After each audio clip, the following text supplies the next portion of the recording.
We've walked into plenty more injury news, of course. The Storm, they're going to be missing Jerome Hughes. The Warriors, they're going to be missing their captain, James Fisher-Harris. Of course, Manly are now missing Hamoli Olakau'atu for the rest of the year. Connor Tracy's gone down at fullback for the Bulldogs. And the Broncos, haven't they shaken things up? Their backline looks very different this week. Let's have a chat about this and much more. It's time to strap in and get ready. You're now listening to the Insight NRL Show with your hosts, Brain, Metrics, and Whisperer.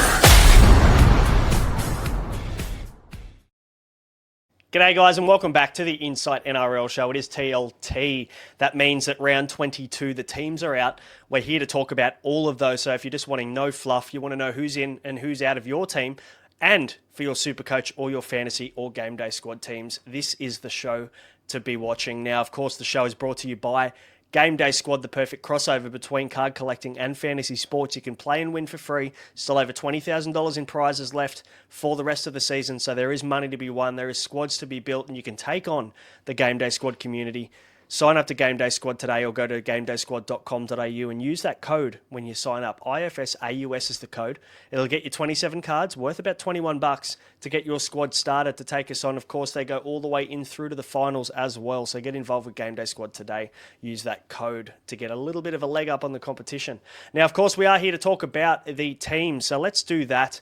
Let's move to the first game, the Eels and the Storm. Now, obviously, they take each other on Thursday night. This one is at CommBank.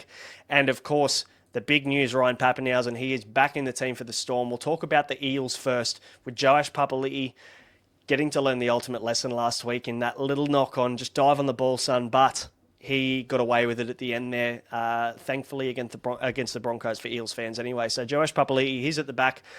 No changes to the back line there. We do see Will Penasini and Sean Russell in the centres, Lomax and Addo Carr on the wings. Mitchell Moses still in the 7 as the captain. And then the forward pack looking very, very similar to last week. So no changes there for the Eels and no changes to the bench. So the only change we will see potentially is Kelma Tuolangi. He is into the team on the extended bench. So definitely worth keeping an eye on potentially some late moves there. Of course, Bailey Simonson is on the extended bench there as well. We know that Dylan Brown, he won't be playing. If he is named on the extended bench, he'll drop out of the team altogether. So, no need to worry about Dylan Brown. But that is the Eels. The Storm, obviously they're missing Jerome Hughes and they're missing Trent Liero, who's getting a rest this week. So some big changes there for the Storm. But I think they're going to be strong enough here to hold off the Eels at CommBank. Although the Eels are a completely different team at CommBank, aren't they? And with Mitchell Moses in the team, as we saw last week. Pappy comes back into fullback, which means that Nick Meaney moves to centre, Grant Anderson back to the wing, and I'm sure everybody's going to be happy that Kane Bradley's dropped out of the team. He's the 18th man in this game. Cam Munster also returns after his dad's funeral, so he comes into the 6, and Tyron Wishart is the man to replace Jerome Hughes there in the 7 jersey. The back row remains the same, but we do see Tui Kamakamika come into the team at lock in the 13 to replace Trent Liero, who is, like I said, getting a rest this week, a well-earned rest after a very long State of Origin campaign, and has barely had any time off throughout this season so far. They're going to be leaning on him in the middle of the park a fair bit for the run home. So Jonah Pezzett is the man to come onto the bench there, as well to replace Tui, who's in the starting lineup this week. Joe Chan, Bronson Garlick and Atavalu Lasati are the ones that round out the bench there. Like I said, Kane Bradley, he has dropped back to 18th man for the Storm. I'll be back in the Storm in this one. I do think that Jerome Hughes is a pretty big loss for them, but I think Ryan Papenhuyzen is as big of a gain coming back into this squad, as well as Cam Munster, of course. But we shouldn't be writing off Tyron Wishart at all, should we? He is a very quality player getting his opportunity once again this season. So we'll back the Storm in this one at CommBank. Game 1 on Friday evening is 6 p.m. We've got the Warriors up against the Dolphins. This one's nearly neck and neck, and we saw the Warriors. There's a few chinks in the armour. There's even more this week with James Fisher-Harris missing, Chanel Harris-Tavita and Wade Egan all going down this week. So Chanel Harris-Tavita and James Fisher-Harris both going down with calf injuries last week. Wade Egan, he is in concussion protocol after yet another HIA. So Charles Nickel-Clockstad is still at the back. We'll still see Kurt Capewell in the centres there. Unfortunately, Rocco Berry nowhere to be seen, and Ali Leitao is still playing some cup footy there. So Tamari Martin is the man to come in and replace Chanel Harris-Tavita. So, a worthy replacement, that's for sure. Tanner Boyd's still in the 7 there. Dimitri Vamaga, who has been fantastic this year so far, he comes in to replace James Fisher-Harris after that calf injury. Sam Healy, shout out to Matrix, will be very happy, who is replacing Wade Egan this week due to that HIA. Then the back row remains the same with Halasima, Nia Corey and Aaron Clark there. Tane Tuapiki, he comes onto the bench. Jacob Laban also, he's in the 15. Freddie Lussick gets one of his, I think it's his first game this year, and Tanner Stowers-Smith. So the bench is looking a little bit different due to the fact that we've got less bodies on the in the starting lineup. So a bit of a change to the bench there. The extended bench, I can't imagine will have anything going for it, but I'm sure that super coaches alike will be hoping that Kalani Going doesn't get a gig this week, as he is on the extended bench. So definitely one to keep an eye on there for you AE nightmares. For the Dolphins, we do see Mark Nichols, Felice Kafusi, Cody Nikorima all come back into the team, which forces a fair bit of changes, which is a great positive change for the Finns. Cody Nikorima, he comes back in and takes his 6 jersey back after Jacob Avarillo did a really good job last week. He goes onto the wing there. Francis Molo starting up front with Felice Kafusi. He comes back into prop. Conley Lemuelu and Oren Keeley are on the edges, and Kurt Donahue locks the scrum as he has for the last few weeks since Max Plath went down. Ray Stone, All Blacks Toa, Mark Nichols onto the bench, and Josh Kerr are the men there to round out that 17. Harrison Graham is the man to drop off the bench there for him. Pretty tough one to pick, I reckon, in this one, but the Warriors at home, they're missing some troops. I'm going to back the Finns in this one. I think we know that the Warriors are definitely a different team at home, but just seeing the kind of players they're missing in this game makes me think, Finns are getting some players back, Warriors are losing some. So I'll be taking the Finns in this matchup. Let's go to game 3, or game 2 for Friday night is 8 p.m, the Broncos and the Rabbitohs, and hasn't Madge Maguire swung the axe? We're missing a couple of guys here in this one, but Selwyn Cobbo gets his opportunity to come back into the team, as does Dean Mariner. Josiah Karapani, he drops out of the team. Jesse Arthurs also drops out of the team. So different wing combination here again this year for Madge, try and maybe prove a point after that loss last week against the Eels. So I don't mind the change.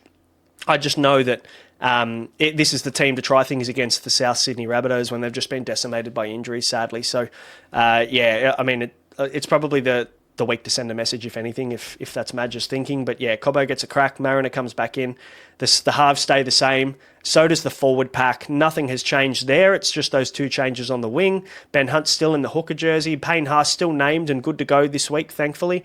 As per NRL physio, he went through and got testing and everything came back good last week after that ankle issue from last game. So very good news there for Payne Haas and the Broncos. Billy Walters, Kobe Hetherington, Corey Jensen and Jack Gashevsky are the bench. And it's going to be a very interesting watch here to see whether they get that message loud and clear. We do see Jesse Arthurs and Josiah Karapani drop to the bench there. Jaden Hunt still can't get himself a game, nor can Tyson Smoothie in this lineup. So that is the Broncos. We'll be back in the Broncos to win and win well against the Rabbitohs this week after they are missing Tavita Totola from last week as well. But they do gain Pete Mamazelis and Jamie Humphries back into the team, which is a positive for the Rabbitohs after so many injuries. Now, Jai Gray here's at fullback, obviously, for Latrell Mitchell, who's out for the year. Alex Johnston on one wing, but we do see Bailey Bentley Harpe come in on the other wing. Tyrone Munro has been dropped to Cup. So, very interesting selection decision there from Wayne, but giving Bentley Harpe another opportunity who was pretty good at the start of the year, to be fair. Jack Whiten, he's been named, but obviously he has to go to judiciary this week, so we'll know a little bit more, I think, later tonight or tomorrow as to whether he'll be dropping out of the team and having to serve his suspension for that so-called shoulder charge, which was just a head-on-head collision. So I genuinely think that he could get off on this one. So let's see how that all plays out. Jai Arrow, he has to move to prop for Tavita Totola. Ryan Gray starts at hooker again this week. Sean Kepi is the other prop. Aitken in the back row with Jacob Host, and Lachlan Hubner is man locking the scrum, playing really big minutes at the moment because he has absolutely no choice. He's going to have to pull some fatigue or lack of fatigue out of his bag this week again. Saliva Havili, Liam LeBlanc, Thomas Fletcher's the man to come onto the bench there, and Ashton Ward will round out the bench. We do see Pete Mamazellus in the 18, so if he's fit, he'll come back into the team here. I would naturally assume that someone like Ashton Ward would drop off the bench, and Lewis Dodd, he's also been dropped from this team. Shaq Mitchell on the extended bench looking to come back into this team. I would naturally assume someone like a Sean Kepi would either drop to the bench or drop out completely if he was good to go, Shaq Mitchell. So, close watch, but the Broncos in a landslide in this one. But again, we called it last week with the Rabbitohs and the Sharks, and wasn't that an absolute trap game of the week? Let's talk about trap games. Penrith Panthers versus the Titans, except I think Penrith do it and do it well. It is at Seabus on the Gold Coast, 3 p.m. Saturday.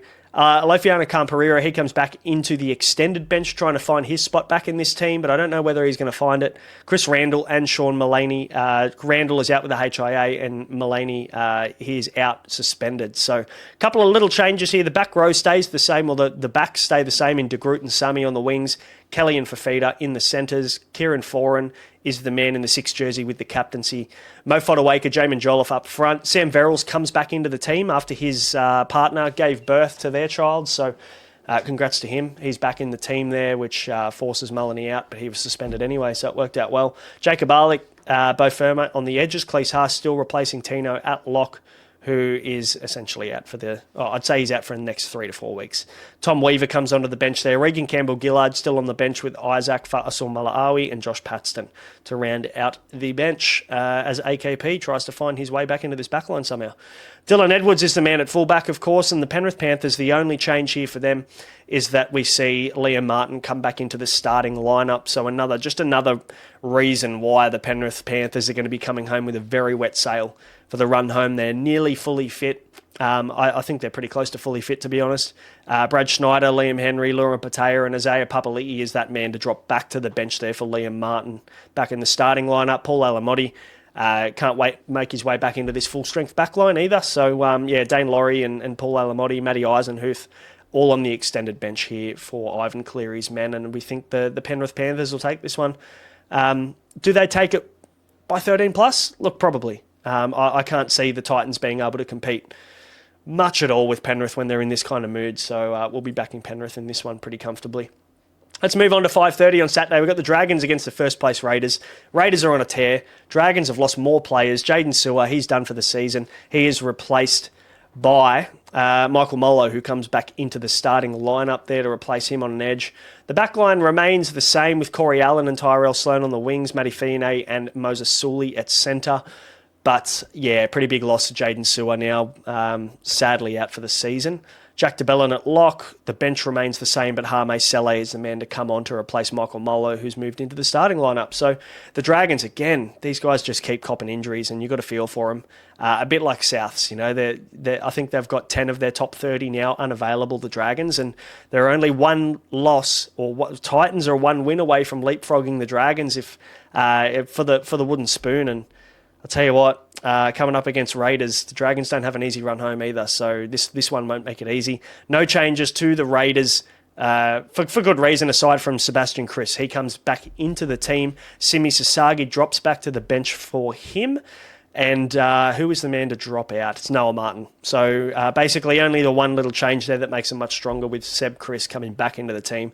Otherwise, the Raiders are essentially 1-17. They're probably their best 17 this season as well, without Matty Nicholson. So Matty Nicholson and Savelio Tamale. Rumours are saying that they'll be playing Cup in round 24 and available in round 25. So for those of you that play draft formats and you're in a good spot on the ladder and you're confident the rest of your squad can do the job for you, someone like a Savelio Tamale could be a really good shout to stash for your head-to-head semi-finals in draft or classic. So not a bad little shout there for those guys. But we'll be back in the Raiders in this one, sadly. And I think, again, we're going to see a pretty easy tipping week. It might be a week to use your joker this week. Speaking of easy tipping week, this one isn't. Now, Manly Sea Eagles come against the Roosters. It is at Four Pines Park. But we saw what happened to Manly last week, and they also lose Hamoli Olakawatu, which is just a big kick in the dick, really, for Manly and Manly fans. Lehigh Hopewadi, he stays at the back. Tom Trebojevic stays at centre.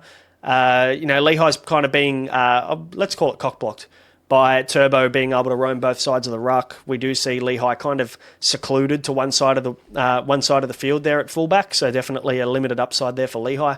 The halves stay the same. The forward pack stays the same. The change here is Jake Simpkin. He comes back onto the bench And we see, where is he? Gordon Chan-Kum-Tong. He drops off the bench there onto the extended bench. But otherwise, it is 1-17 aside from that change for the Manly Sea Eagles.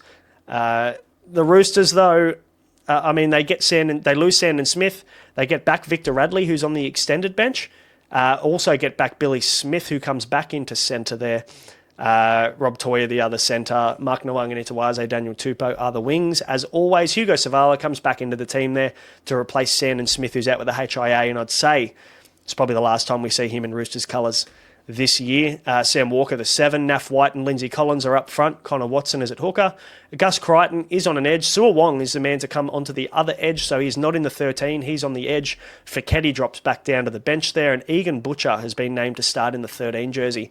I think there is still every chance we could see Fiketti come back in and start on the edge with Wong going to 13, but we'll see how this all maps out. We know that Robinson's very high on Egan Butcher. Spencer Lenyu's also the man to drop back to the bench there. So definitely a more well-rounded team, I think, for the Roosters. I'm going to back the Roosters at Four Pines Park in this one. And I think, yes, while Manly are a much better team at home, I think the Roosters really need to prove a point this coming week. And I tell you what, the fraudulent allegations of the Roosters are starting to rear its ugly head. So Manly need to definitely turn up at home here to put their supporters at ease because the Roosters are going to be coming out to prove a point in this one, I think. So I'm going to back the Roosters. It's going to be a tight one. This is the one I'm probably least sure about this week, just due to the fact the Roosters have been quite poor over the last few weeks. So, we'll back them there at Saturday night in Manly.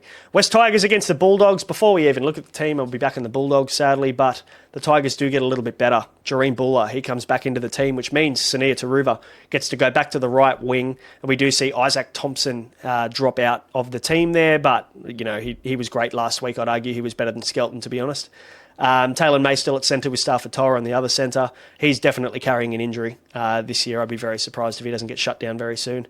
Latu Fainu in the 7, Jerome Luai in the 6. The props remain the same in May and Twal. Api Coruscant starting. Samuela Fainu comes back into the team as well for the Tigers. Another great get. Alex Seyfarth on the other edge. Tony Sukar, the man to drop back to the bench. Adam Dewey stays in the 13. And Royce Hunt there on the bench as well as Fanua Bole. So, I would argue that, despite a couple of injuries, I think this could be the best looking forward pack for the Tigers, but they're going to need to pull something out of their ass this week against the Bulldogs. Sadly, they do lose Connor Tracy. So Connor Tracy had to go to hospital the other night for, as per Phil Gould, an abdominal issue. So it looks like he's going to be missing anywhere between 3 to 4 weeks, which hurts the Bulldogs coming into finals football. But luckily, he'll be good enough to go from then, hopefully, as per reports. Jacob Carraz moves to fullback. I'm not sure how I feel about this as someone who loves his Supercoach and his fantasy. I don't know whether it limits his upside, but I think the base is always going to be there for Carraz, so he won't score poorly for sure. Jethro Reenakama is the man to come on the wing. Otherwise, the back row stays the same, or the back line stays the same. Matty Burton and Lachlan Galvin, who is now starting to settle into this 7 role, has been fantastic the last couple of weeks. Sam Hughes scoring a double last week. He's at prop with Max King. Viliami Kikau and Preston at the edges. Salmon is the lock. And then the bench is Mann, Hayes, Curran and Bailey Hayward as per last week. So very minimal changes there for the Bulldogs, aside from that forced change with Connor Tracy being out, Carraz moving back to fullback. That is the 2 p.m. game on Sunday. We'll back the Bulldogs in this one at CommBank. Sharks and Cowboys. The Battle of the Frauds, let's call it that. Sharks Stadium, I'll tell you what, if the Sharks don't bounce back after last week's really poor showing, they got the win, but I'll tell you what, they didn't deserve it with all the field position they have and just the lack of ability to really kind of get the foot on the throat in that game last week when they should have won by 30 plus with what they were giving up. Britton Nickera comes back into the team. Sifa Talakai comes back into the team. Tom Hazelton, he is looking to work his way back off the extended bench into the team as well. So 3 big ins for the Sharks. Will Kennedy at the back. Sifa Talakai comes in at centre. Marine Harodi is on the extended bench for the Sharks as well. And basically, this is now a selection decision from Craig Fitzgibbon. It looks like he is backing Sifa Talakai at left centre over Marine Harodi, who played in Cup last week. So let's keep an eye out for a late change there. Maybe they're looking to just get him a game in Cup before he comes back in. So this is the week we could see Maween Harodi come back into the team and Talakai drop back to the bench. So keep an eye on late mail there. Make sure you follow us on Instagram or X at Insight Fantasy Sports. Follow us there, or Insight NRL on Instagram. And we do the late mail, the 1 hour cuts every single day of every game. The halves stay the same. Adam Fanua, Blake and Oregon Kaufusi remain the props. Blake Brayley at 9. Britton Nickera replaces Billy Burns, who drops back to the bench, and to partner Daniel Atkinson, Jesse Colquhoun and Braden Hamlin-Uele. So that is the team for the Sharks. Like I said, Thomas Hazelton and Maween Harodi looking to work their way back into this team back from injury. Scott Drinkwater is at fullback, as always, for the Cowboys. Robert Darby and Braden Burns are the wings. I tell you what, Braden Burns is such an underrated player. I'm a big fan of Braden Burns. He's just unfortunately had rotten injury luck and a bloke who just wrong place, wrong time, or right place, wrong time. But it's good to see he's getting his standard run of games, so hopefully he can stay healthy. Purdue and Labutt are the centres. Jake Clifford comes back into the team, the partner Tom Dearden, definitely their best halves combination, as we see Tom Duffy drop out of the team here. Good for Scott Drinkwater, who plays much better footy with Jake Clifford, I should say, in the team. Harrison Edwards, he starts at prop with Griffin Neame. John Bateman and Nanai are the edges. Ruben Cotter in the 13 jersey. Marley Bitangane, he comes in to play his first game of the year. First game in the NRL, as far as I'm aware, in the 14 jersey to pair with Caden Lars, Kai O'Donnell and Cohen Hess on the bench, and the extended bench has Jackson Polo on there, but I can't imagine we're going to see any late changes there. So I guess this is a game, and let's look at the ladder very quickly. This is a game that could determine a few things. I mean, look, the Cowboys have been pretty poor this year. They're in 11th, but they've got that draw under their belt there.